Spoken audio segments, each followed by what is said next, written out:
പ്രതിപക്ഷ നേതാവ് വി.ഡി. സതീശൻ നയിക്കുന്ന പുതുയുഗയാത്രയ്ക്ക് കോതമംഗലത്ത് ആവേശകരമായ സ്വീകരണം. അനേകം പ്രവർത്തകരും നേതാക്കളും സ്വീകരണത്തിൽ പങ്കെടുത്തു.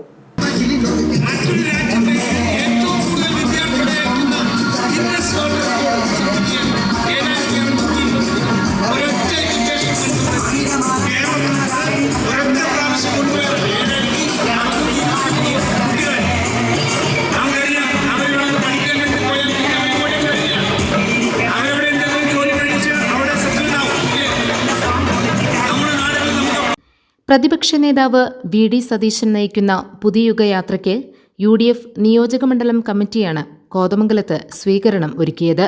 വാദ്യമേളങ്ങളുടെ അകമ്പടിയോടെയാണ് പുതുയുഗയാത്രയെ വരവേറ്റത്.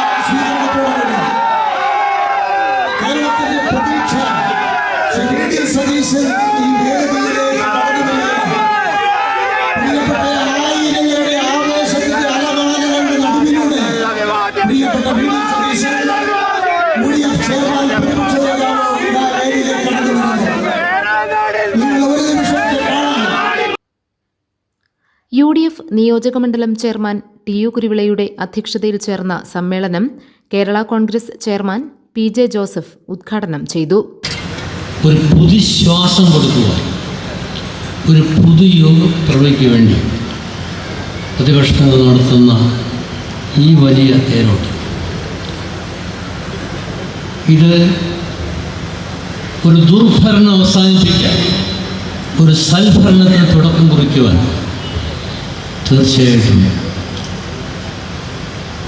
ജനങ്ങൾ ആവേശത്തോടെ കാത്തിരിക്കുന്നു. കോതമംഗലത്തെ ജനങ്ങൾ അതിശക്തമായി രംഗത്ത് വന്നിരിക്കുന്നു.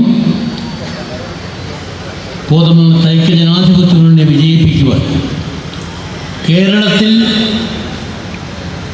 പ്രതിപക്ഷ നേതാവ് ശ്രീ വി.ഡി. സതീശൻ പറഞ്ഞതുപോലെ 100-ലേറെ സീറ്റുകൾ നേടി കേരള ജനതയ്ക്ക് ഒരു പുതിയ യുഗം കൊടുക്കുവാൻ തയ്യാറെടുത്ത് വന്നിരിക്കുന്ന ശ്രീ വി.ഡി. സതീശനെ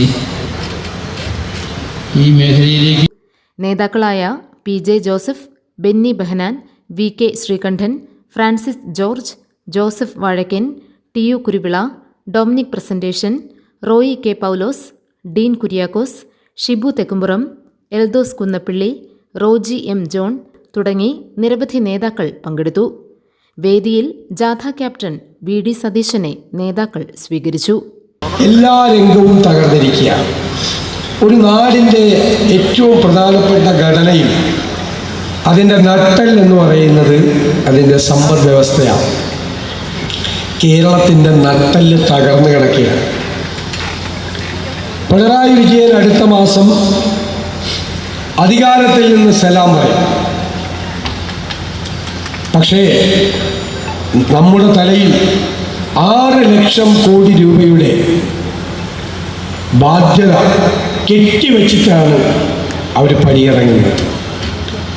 10,000-കണക്കിന് കോടി രൂപയുടെ വേറെ ബാധ്യതകൾ ഇഷ്ടം പോലെ. നിങ്ങൾക്ക് ഈ സർക്കാരിൻ്റെ തകർച്ച സാധാരണക്കാരൻ്റെ ജീവിതത്തിലുണ്ടാവും.